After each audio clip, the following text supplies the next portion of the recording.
Perkenalkan, nama saya Mustika Octavia dengan Istanbul 13120220014. Di sini saya akan memaparkan materi tentang Agile Software Development. Materi yang saya akan bahas di sini yaitu yang pertama, apa sih itu Agile Software Development dan metode Agile Software Development. Nah, di sini adalah penjelasan atau definisi Agile. Agile adalah sebuah metode manajemen proyek yang menggunakan siklus pengembangan yang singkat, atau bisa disebut juga sprint, untuk fokus pada peningkatan berkelanjutan dalam pengembangan suatu produk atau layanan. Agile juga dapat diartikan suatu pendekatan dalam pengembangan perangkat lunak yang menekankan pada kerjasama tim yang fleksibel dan adaptif terhadap perubahan yang terjadi dalam proyek.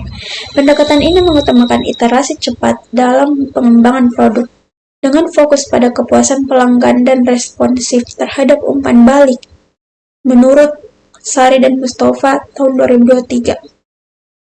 Agile adalah sebuah filosofi pengembangan perangkat lunak yang berfokus pada kolaborasi, adaptasi, dan penyampaian nilai secara berkelanjutan.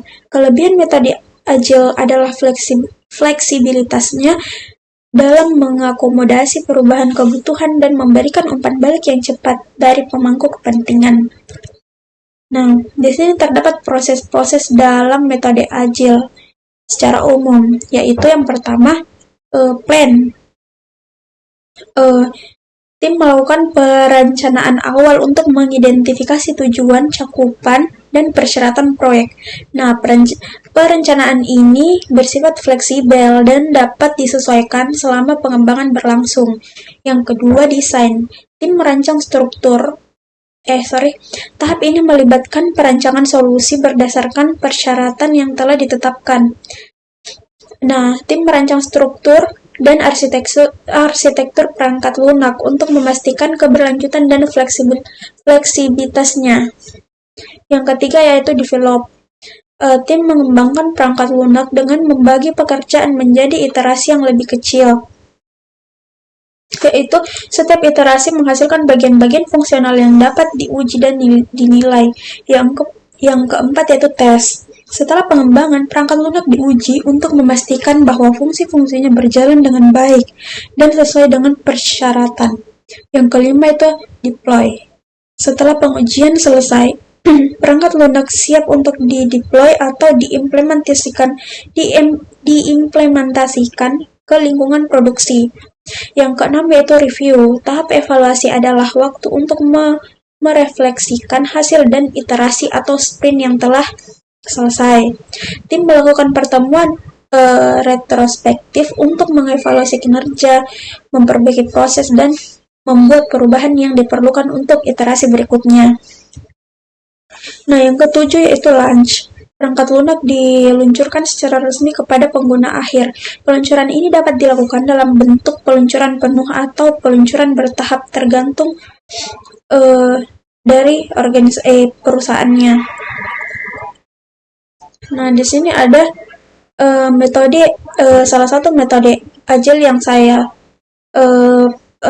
paparkan. Sebenarnya tuh ada lebih dari satu, tapi saya mengambil metode Scrumban untuk saya paparkan, untuk saya jelaskan. Nah, metode Scrumban adalah gabungan dari metode development Agile, Scrum, dan Kanban untuk mencoba menggunakan fitur dari kedua model pengembangan perangkat lunak. Keuntungan utama dalam Scrumban adalah membuat tim anggota dapat bekerja lebih kreatif lagi dalam mengembangkan metode baru. Karena di dalam Scrumban juga mengandung sifat dasar dari Scrum dan juga fleksibilitas Kanban. Scrumban adalah metode yang paling ringan, di mana tidak ada alat atau metode yang sepenuhnya sempurna atau yang bisa membantu tim sepanjang waktu atau di dalam setiap kegiatan aktivitas mereka.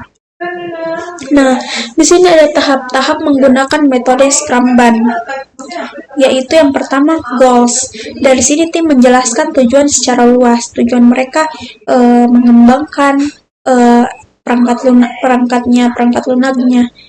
Yang kedua itu story queue. Di dalam ini di mana tujuan dibagi ke dalam bagian-bagian yang kecil. Yang ketiga yaitu analisis. Disinilah perbedaan yang mencolok antara Scrumban dengan metode pendekatan yang lain. Story yang dibuat pada sebelumnya. Yang keempat, development. Pekerjaan dimulai dari story queue yang dipilih. Yang kelima, testing. Ketika pekerjaan selesai pada story queue yang dipilih, maka hasilnya akan diuji oleh tim QA. Yang keenam yaitu done. Semua story queue ditandai dengan selesai. Nah, kesimpulannya dari pembahasan materi ini, maka kesimpulan yang dapat diambil adalah sebagai berikut, yaitu Agile bermanfaat bagi proses pengembangan proyek dan mendorong komunikasi baik secara horizontal maupun vertikal di sepanjang siklus pengembangan proyek tersebut. Di dalam Agile pula dapat meningkatkan inovasi melalui performa yang tinggi, lalu disiplin yang kuat antara tim yang memastikan nilai-nilai bisnis dengan keterlibatan klien secara langsung, tidak pula dengan peningkatan kerja tim, kolaborasi, dan komunikasi yang menghasilkan produk yang bernilai selama tahap awal atau masa siklus iteration atau pengulangan, dan Kanban kompatibel dengan Scrum dalam pengembangan proyek ini. Scrumban membantu dalam mengefektifkan komitmen dalam sprint ini. Ini juga memperkenalkan batas WIP sebagai mekanisme untuk siklus perubahan yang selanjutnya. Dengan metode ini membantu banyak perangkat proyek untuk lebih terkontrol seperti biaya dan lain-lain. Baik, sekian materi yang saya paparkan. Mohon maaf jika ada kesalahan kata. Assalamualaikum warahmatullahi wabarakatuh.